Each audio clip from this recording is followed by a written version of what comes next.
Hi everyone, welcome to the channel Psych Learning. So today we are continuing the second class of the chapter number 4 called Psychological Disorders. I hope आपको वो class समझ में आ गई थी.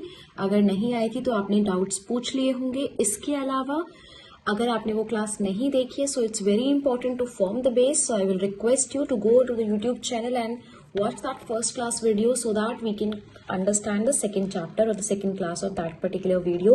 And if you are new to the channel, do subscribe the channel, turn the notifications on, and reach out to us if any query or any doubts you have. Okay, you can reach out to us on Instagram, WhatsApp, YouTube channel, comment section, and email also. Okay. So now we can start with the further things, disorders, which is the major thing, like major psychological disorders. किस तरह के disorders होते हैं, क्या disorders होते हैं, वो हम करने वाले हैं. So the first you have is an anxiety disorders. Anxiety disorders क्या होता है? बहुत चिंता हो रही है, समझ में नहीं आ रहा क्या करेंगे, ऐसा लग रहा है कि बस आज लाइफ खत्म है and then we cannot do anything in that way. Okay. So for example जैसे कि हम देखते हैं कि एंजाइटी के क्या सिम्टम्स हैं. ये क्वेश्चन आता है पेपर में, आ चुका है in fact. Rapid heart rate, shortness of breath, diarrhoea, loss of appetite, fainting, dizziness, sweating, sleeplessness, frequent urination, tremors. इसमें से किसी का भी मीनिंग आपको नहीं आता है तो आप मुझसे ये पूछ सकते हैं. अब ये जो डिसऑर्डर्स हैं इनके टाइप्स होते हैं. पहला है जनरलाइज एंजाइटी डिसऑर्डर, जिसमें कि हमें नॉर्मल हमेशा टेंशन रहती है, हमें नहीं पता किस चीज की है बट हमें टेंशन है. प्रोलॉन्ग्ड, वेग, बहुत ही पता ही नहीं है रीजन क्या है बट बहुत टेंशन है, हर समय हम एंजाइटी में, और जनरलाइज्ड है. इसलिए इसे कभी कभी हम फ्रीली फ्लोटिंग एंजाइटी भी कहते हैं, क्योंकि इसके एंजाइटी का हमें कोई रीजन नहीं पता होता. ओके. देन उसके बाद आपका आता है next you have is the panic disorders. Panic में क्या होता है ना, पैनिक अटैक्स टाइप आते हैं. मतलब एकदम से आपको ट्रम्बलिंग, नौजिया, चेस्ट पेन होगा, आपको लगेगा पागल हो रहे हो, समझ नहीं आएगा क्या हो रहे हो, you felt like you are dying. बहुत सारे ऐसे एकदम से सॉफ्ट होता है, जैसे कि एकदम एक अटैक टाइप पड़ता है ना, उस तरह से. Then you have phobias and I am sure that you have heard of it. Phobias क्या होते हैं? डर लगता है किसी चीज से, इतना डर लगता है कि आप उस चीज को अवॉइड कर देते हो. इतना डर लगता है हाइट से कि आप फ्लाइट में कभी नहीं गए हो आज तक. इतना डर लगता है किसी हाइट से कि आप कभी ऊपर फ्लोर पे नहीं गए हो. ओके. फोबिया क्या होते हैं? स्पेसिफिक फोबिया किसी चीज के लिए, खाने पीने, खून, सब्जी, जानवर, कुछ भी. सोशल फोबिया इसकी सोसाइटी में जाने से डर लगता है. डर लगता है कि एनवायरमेंट में लोग क्या कहेंगे, कैसे जज करेंगे, what they will do. Then we have agoraphobia. Agoraphobia is basically used when the people develop a fear of entering into a new situation, जहां से लगता है वो भाग नहीं सकते. जैसे कि आप देखो, फॉर एग्जाम्पल आपको लगता है कि मैं स्कूल जाऊंगा या जाऊंगी और मैं वहां से वापस नहीं आ पाऊंगी, या मैं ऑफिस जाऊंगा या मैं जाऊंगी और मैं वहां से वापस नहीं आ पाऊंगी. That will be your agoraphobia. And last is your separation anxiety disorder, जो कि छोटे बच्चों में ज्यादा देखा जाता है, जिन्हें डर लगता है जब उनके पेरेंट्स उनसे दूर चले जाते हैं. उन्हें दूर होने से डर लगता है, सेपरेशन से डर लगता है. समझे? तो ये सारे एंजाइटी के अंदर आप देखो, generalise anxiety disorder, panic disorders, specific phobias, separation anxiety disorders, और उसके बाद अदर डिसऑर्डर्स भी होते हैं, जिसमें से कि बहुत सारे होते हैं. कुछ है, चलो समझा देते हैं. सेलेक्टिव म्यूटिज्म क्या होता है? कुछ बच्चे होते हैं जो घर पे एकदम अच्छे से बात करते हैं, लेकिन बाहर जाके उन्हें एंजाइटी हो जाती है. स्कूल में बात नहीं करेंगे, लेकिन घर पे वो एकदम परफेक्ट है, नॉर्मल चाइल्ड की तरह. सब्सटेंस या मेडिकेशन इंड्यूस्ड एंजाइटी क्या होता है कि आपने कोई दवाई ली है, कोई ड्रग लिया है, ठीक है, कोई अल्कोहल लिया है, तो आपको प्रॉब्लम है. इसके अलावा किसी और मेडिकल कंडीशन की वजह से अगर आपको एंजाइटी हुई है तो वो अदर डिसऑर्डर्स में आता है. Clear? Okay. Then we have the other group of disorder which is obsessive compulsive and related disorders.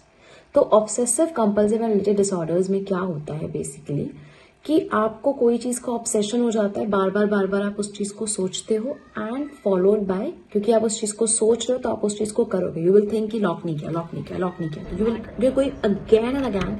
आप मतलब ऑफिस नहीं जा पा रहे हो, आप इतनी बार घर जाके ताला चेक कर चुके हो. समझ आ रहा है? This is obsessive compulsive disorder.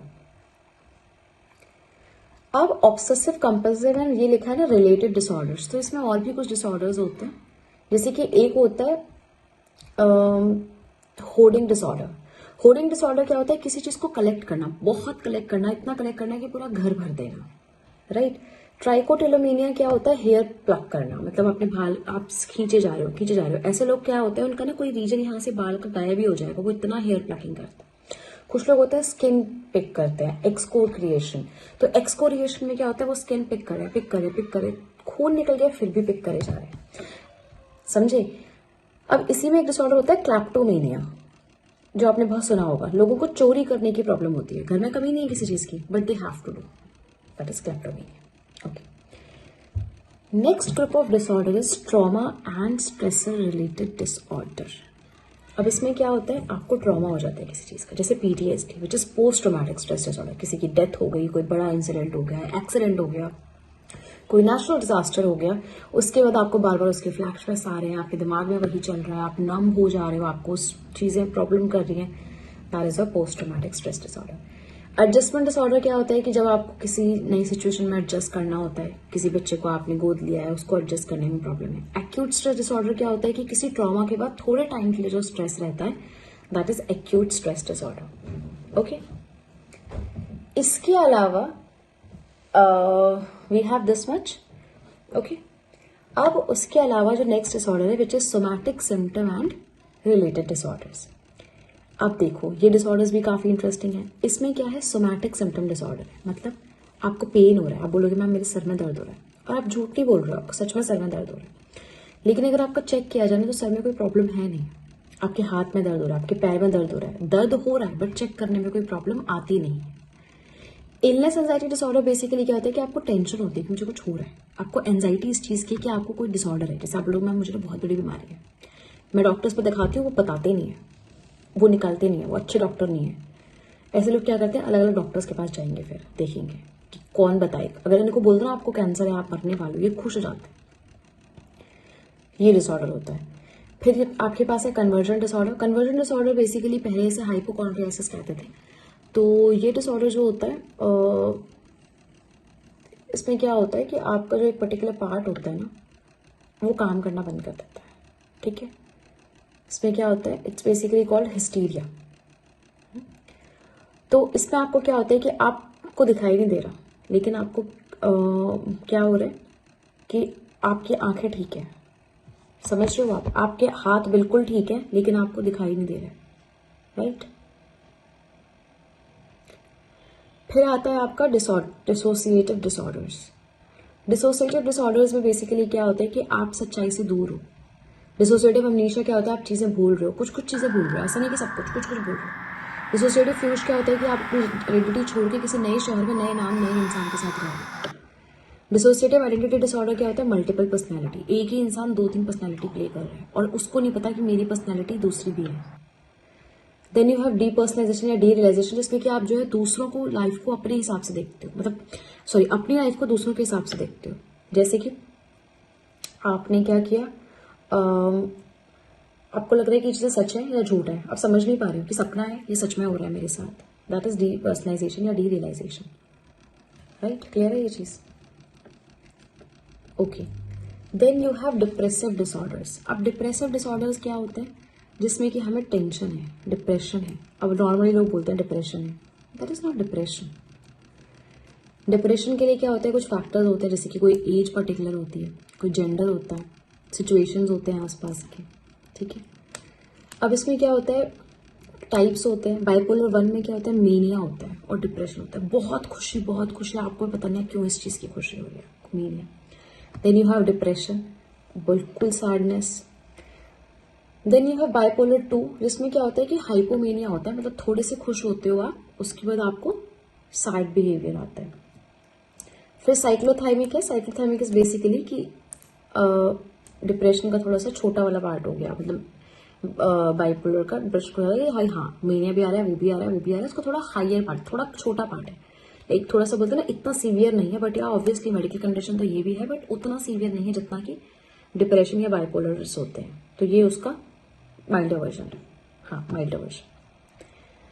Then you have suicides होते हैं डिप्रेशन की वजह से, ये पता है हमको। अब क्या क्या रीजन है जिसकी वजह से आप इसको ये कर सकते हो, जैसे कि सुसाइड की चीज़ें हटा दो, सुसाइड रिपोर्ट करो, अल्कोहल रिलेटेड पॉलिसीज लाओ, अर्ली आइडेंटिफिकेशन करो, हेल्थ वर्कर्स को ट्रेन करो, जो सुसाइड कर चुके हैं ऑलरेडी उन पर ज़्यादा ध्यान दो। अब आप जानोगे कैसे कि इंसान को डिप्रेशन है, जैसे कि इंटरेस्ट कम हो रहा है उसका चीज़ों में, ग्रेड्स कम हो रहे हैं, एफर्ट्स कम हो रहे हैं, मिसबिहेव कर रहा है क्लास में, स्मोकिंग ड्रिंकिंग कर रहा है, एकदम से एब्सेंट हो जा रहा है, पता नहीं क्यों। इन्हें आप इम्प्रूव कर सकते हो।